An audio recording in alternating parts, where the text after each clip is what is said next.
नमस्कार. आज 19 फेब्रुवारी म्हणजे छत्रपती शिवाजी महाराजांची जयंती, स्वराज्याचं आणि अवघ्या महाराष्ट्राचं आराध्य दैवत. आज त्यांच्या जयंतीनिमित्त सर्वांनाच शिवजयंतीच्या शिवमय शुभेच्छा. चला तर मग आजच्या रिव्ह्यूला सुरुवात करूयात. सायली आणि अर्जुनच्या ॲनिव्हर्सरीची अगदी जंगी तयारी सुरू आहे येता इकडे.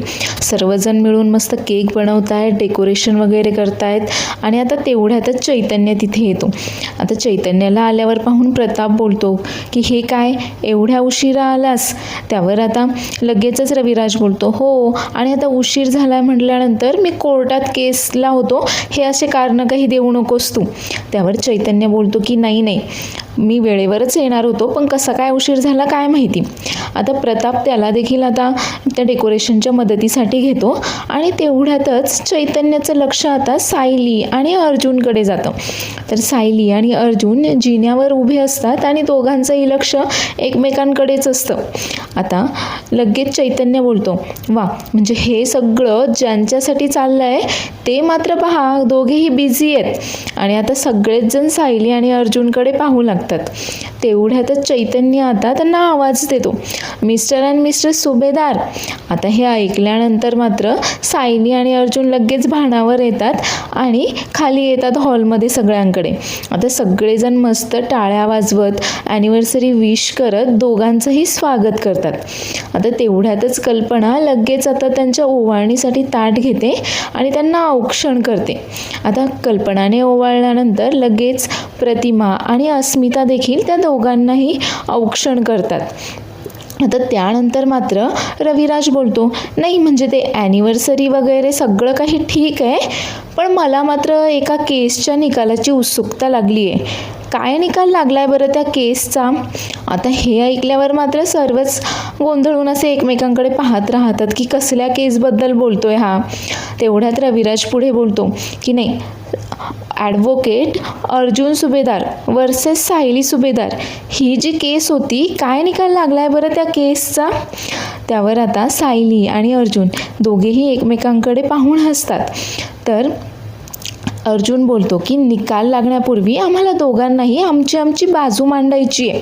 आणि आता दोघेही त्यांची बाजू मांडत असतात.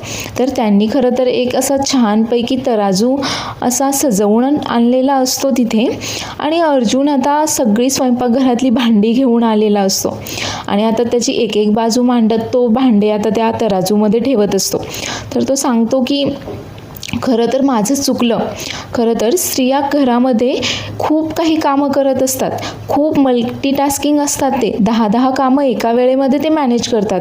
घर नाती सगळं कसं बांधून ठेवतात, व्यवस्थित मॅनेज करतात. आणि मी मात्र उगाचच असं बोललो, आता मला माझी चूक समजली आहे असं बोलत तो आता एक भांडं तराजूमध्ये ठेवतो.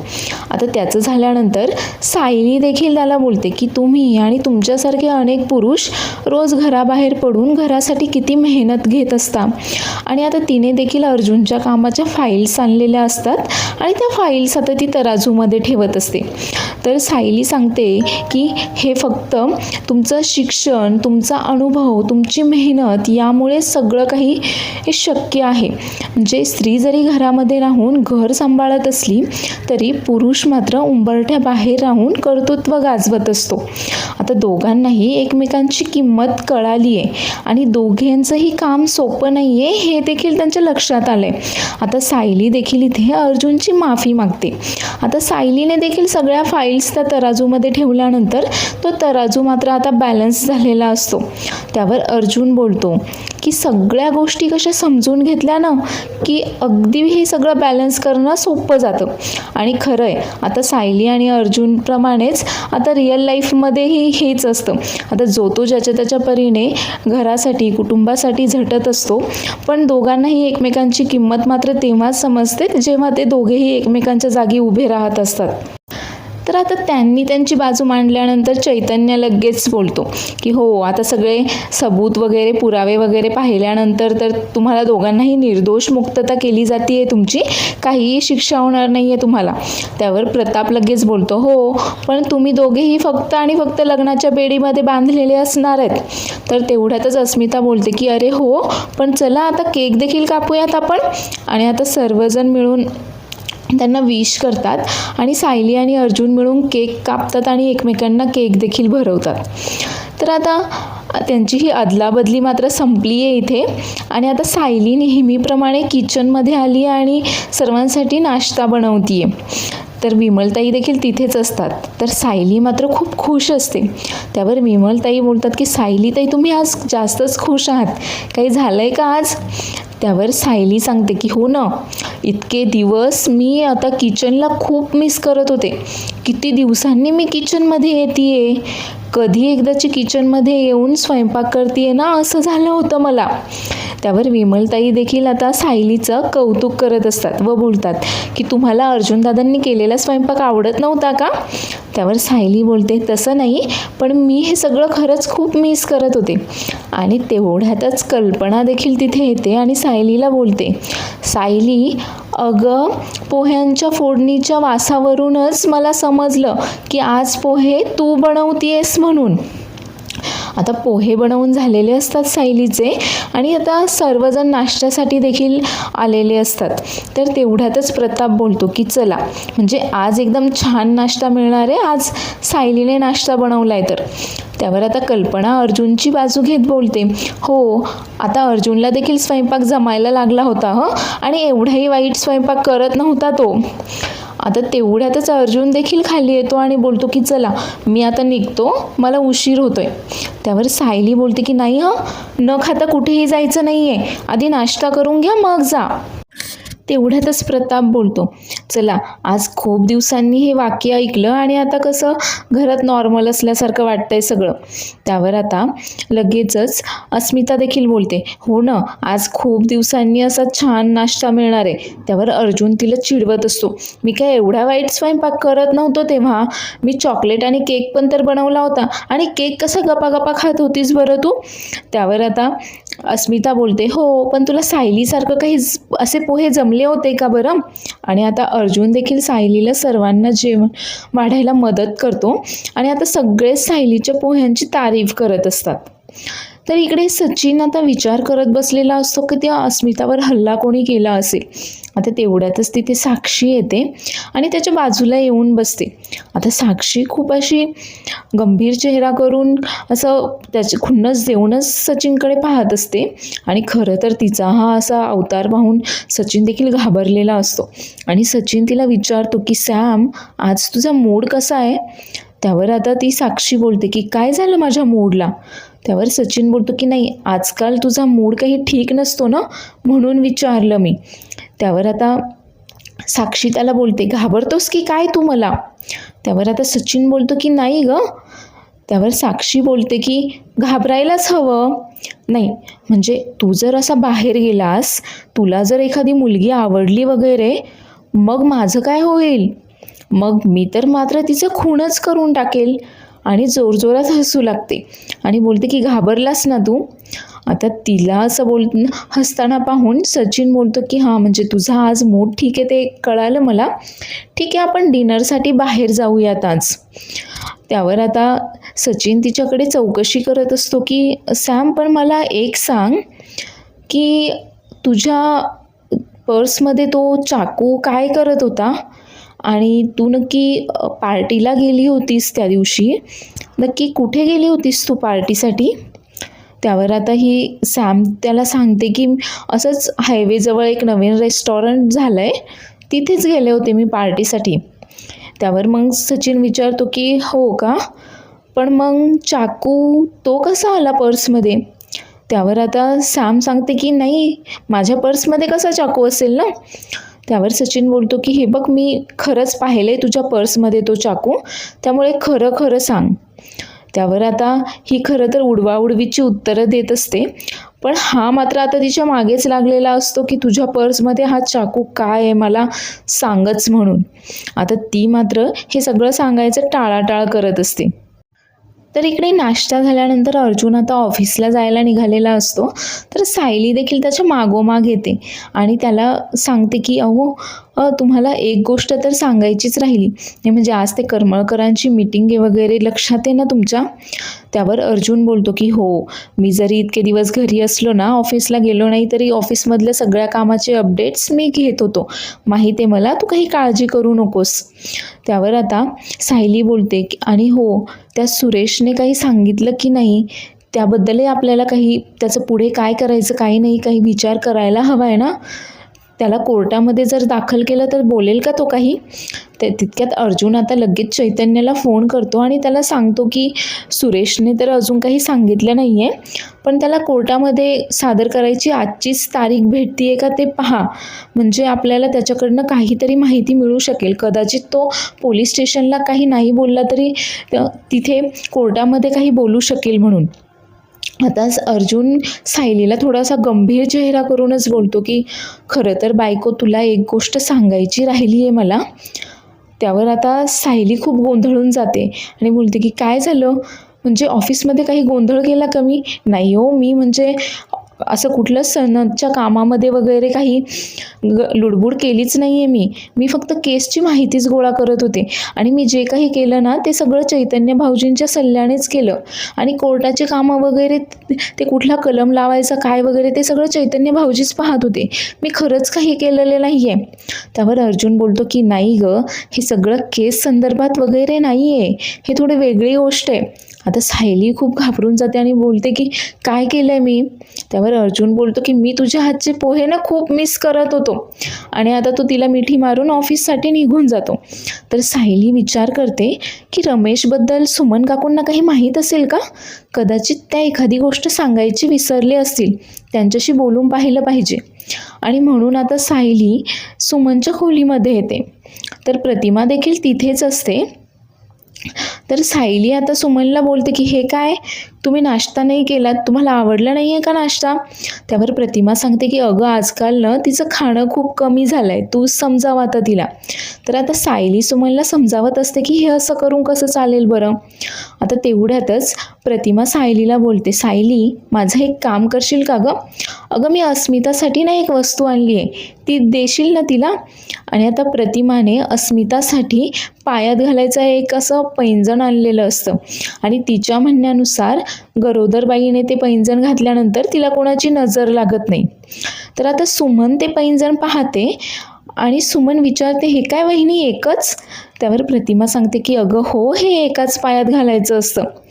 आता मात्र सुमनला थोडं थोडं आठवायला लागतं की तिने असं पैंजण कुठेतरी पाहिलंय. त्यावर ती सायलीला बोलते की सायली अगं मी हे कुठेतरी पाहिलंय, तू घालतेस का हे असं? त्यावर सायली बोलते नाही, मी तर नाही घालत आहे. आता सुमनला आठवतं की तिला जेव्हा नागराजने किडनॅप करून ठेवलेलं होतं तेव्हा तिथे ती थोडीशी ग्लानीमध्ये असताना एक मुलगी देखील आलेली होती आणि त्या मुलीनेच हे असं पैंजण घातलेलं होतं. आता सुमन हे सगळं सायलीला सांगते.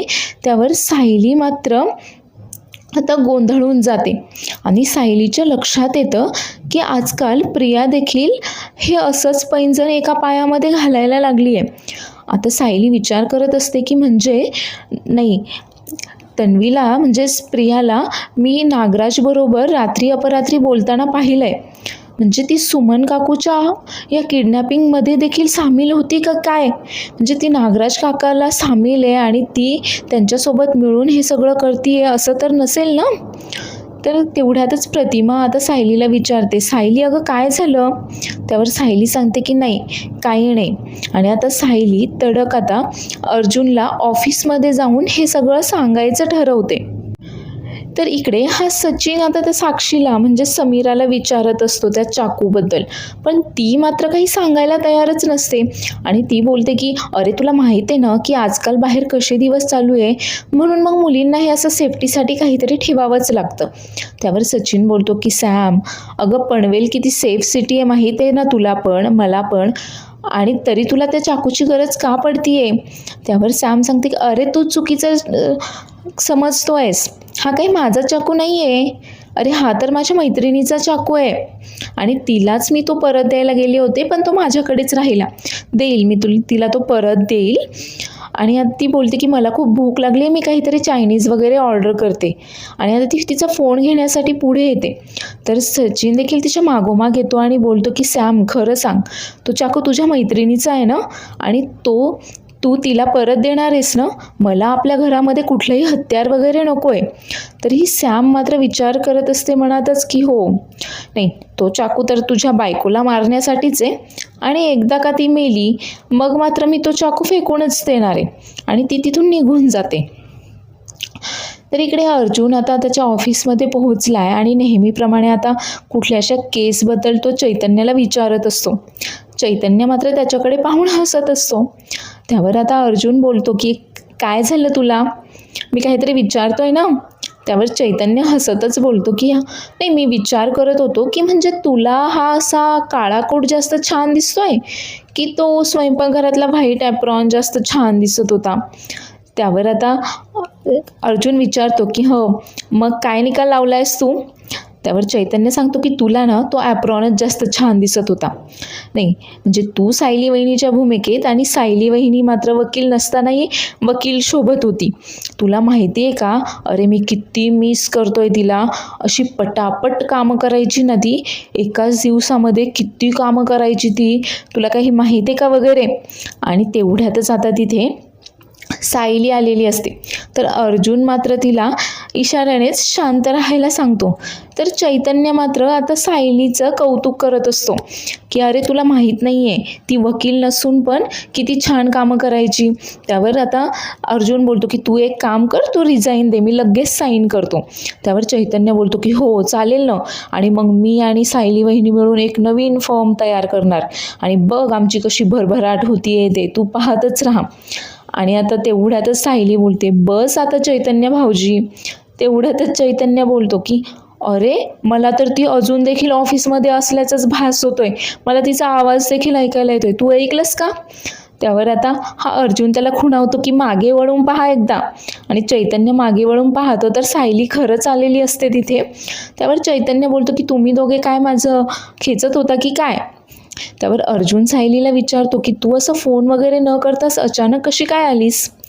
त्यावर आता सायली अर्जुनला झालेला सगळा प्रसंग सांगते की प्रतिमा आत्यांनी अस्मिताताईसाठी असं पैंजण बनवून आणलंय, आणि ते पैंजण पाहिल्यानंतर सुमन काकूला आठवलं की ती जेव्हा काळोख्या खोलीमध्ये किडनॅप होऊन बंद होती त्यावेळेला तिथे एक मुलगी देखील आली होती, आणि तिनेही एका पायात सेम असंच पैंजण घातलं होतं. आणि हे असं पैंजण हल्ली प्रिया वापरायला लागली आहे, त्यामुळे मला तर प्रियावरच संशय आहे.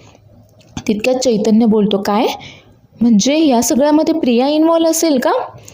त्यावर अर्जुन बोलतो की कदाचित असूही शकते, पण हा एवढाच पुरावा पुरेसा नाही आहे, आपल्याला अजून पुरावे गोळा करावे लागणार आहेत त्यासाठी. त्यावर सायली बोलते की हो, आपण आता तिच्यावर लक्ष ठेवूयात आणि तिला गाफील ठेवून तिच्या विरोधात पुरावे गोळा करूयात. आता हे सगळं सांगून सायली तिथून निघणार. तेवढ्यातच अर्जुन बोलतो की मीही निघतो, मलाही पोलीस स्टेशनला महिपतला भेटायला जायचे. नाही म्हणजे आजपर्यंत महिपतने तोंड उघडलेलं नाही आहे, पण आता रमेश देखील पकडला गेला आहे म्हटल्यावर तो काही सांगतोय का मला पाहायला हवंय. सायली एक काम कर, तू देखील चल माझ्यासोबत. त्यावर चैतन्य बोलतो की ठीक आहे, तुम्ही तिकडनं डायरेक्ट कोर्टातच या, आपण कोर्टातच भेटूयात. तर इकडे आता ही अस्मिता खरं तर खूप जास्त कॉल्स करत असते सचिनला, पण सचिन काही तिचे कॉल्स उचलतच नसतो. त्यामुळे ती विचार करत असते की इतकं सगळं झाल्यानंतर कदाचित माणुसकी म्हणून तरी त्याने मला भेटायला यायला हवं होतं, म्हणजे आमच्यातलं सगळं प्रेम वगैरे संपलंय का? आणि तेवढ्यातच सचिनचा तिला फोन येतो. तर सचिन विचारतो की अस्मी, अगं तू कशी आहेस आणि तू इतके फोन का करत होतीस? त्यावर आता अस्मिता सांगते की ती खूप घाबरलेली आहे वगैरे. आणि आता सचिन तिच्याकडे चौकशी करत असतो की तू म्हणालीस की सायली वहिनीने पाहिलं की ती हल्ला करणारी एक बाई होती म्हणून. कोण होती ती बाई, कशी दिसत होती वगैरे, आणि नक्की काय झालं होतं त्या रात्री? त्यावर आता अस्मिता परत एकदा सचिनला झालेला सगळा प्रसंग सांगते की ती बाई आल्यानंतर तिने उशी दाबून अस्मिताला मारायचा प्रयत्न केला. आता अस्मिताने तिचा मास्क वगैरे काढून पाहायचा प्रयत्न केला, पण अस्मिताला काही तिचा मास्क वगैरे काढून पाहायला जमलं नाही. आणि सायलीने देखील तिला पकडायचा प्रयत्न केला, पण ती मात्र निसटून गेली आहे म्हणून. त्यावर आता सचिन बोलतो की ठीक आहे, तू काळजी घे, तू भेटशील का मला, म्हणजे आपण भेटू शकतो ना. त्यावर अस्मिता देखील त्याला भेटायला तयार होते. तर आता फोन ठेवल्यानंतर हा विचार करत असतो की म्हणजे त्याच रात्री सॅम देखील पार्टीसाठी बाहेर पडली होती आणि कदाचित हे सगळं काही सॅमनेच केलेलं दिसते. नाही म्हणजे ही जरी आता साक्षी शिकरेची सॅम झाली असली तरी हिच्यातली साक्षी शिकरे मात्र अजून जिवंतच आहे. त्यामुळे हिला डिवचून मात्र जमणार नाही. हे प्रकरण खूप शांतीने आता हँडल करावं लागणार आहे. तर इकडे आता सायली आणि अर्जुन महिपतला भेटायला पोलीस स्टेशनमध्ये आलेत. तर त्यांना पाहून महिपत आता त्यांना विचारतो, हे काय आता काय पोलीस स्टेशनमध्ये महापूजा वगैरे काही आहे का, तुम्ही नवरा बायको जोडीने आलायत. त्यावर अर्जुन बोलतो की आम्ही खरं तर तुलाच भेटायला आलोय, समजलं का. नाही म्हणजे आतापर्यंत तू तोंड तर उघडलेलं नाही आहे, पण तुझ्या माहितीसाठी सांगतो की त्या रमेशने तुम्हाला जो ट्रक पुरवला होता ॲक्सिडेंटसाठी तो आता पकडला गेला आहे आणि आज त्याला कोर्टात दाखल केल्यानंतर तो तुमची नावं सांगेलच. त्यावर आता सायली देखील महिपतला विचारते की एक सांग, म्हणजे तुझी लाडकी मुलगी जिला तू फक्त माझं माझं म्हणायचास, असं तुझं माझं म्हणण्यासारखी ती मुलगी पण आता या जगामध्ये नाही आहे. तर मग तू नक्की कोणाला वाचवायचा प्रयत्न करतोय, नागराजला का. त्यावर महिपत बोलतो की हे बघा, मी तुम्हाला काहीही सांगणार नाही आहे, माहीत आहे ना, कुठल्याही प्रश्नाचं उत्तर देणार नाही आहे. आणि वहिनी सांगा ना तुमच्या नवऱ्याला की मला असे सारखे सारखे प्रश्न विचारायला येत जाऊ नकोस म्हणून. आता महिपतकडून त्यांना इथे काहीही माहिती खरं तर मिळत नाही. तर पुढील भागामध्ये आपण पाहणार आहोत की रमेशला आता कोर्टामध्ये हजर केलेलं असतं आणि अर्जुन जेव्हा रमेशला विचारतो की त्या अपघातासाठी दिलेला ट्रक तुझ्याच कंपनीचा होता का, तर रमेश हे देखील कबूल करतो आणि कोणाला दिला होता तो ट्रक, कोणाच्या सांगण्यावरून दिला होता हे विचारल्यानंतर मात्र तो आता समोर असलेल्या नागराजकडे इशारा करून सांगतो की ह्यांनाच दिला होता मी ट्रक, ह्यांच्याच सांगण्यावरून. त्यावर आता अर्जुन त्याला नाव विचारतो तर तो स्पष्टपणे नागराज किल्लेदारचं नाव घेतो. आता नागराज मात्र चांगलाच अडकलाय रमेशने त्याचं नाव घेतल्यामुळे. तर कोर्ट संपल्यानंतर मात्र तो सायली आणि अर्जुनला बोलत असतो की कसला सूड उगवताय तुम्ही दोघं नक्की माझ्यावर. त्यावर सायली आणि अर्जुन मिळून नागराजला बोलतात की ही सगळी ना तुझ्याच कर्माची फळं आहेत. तर आजचा एपिसोड आवडला असल्यास चॅनेलला लाईक, शेअर आणि सबस्क्राईब करायला विसरू नका. धन्यवाद.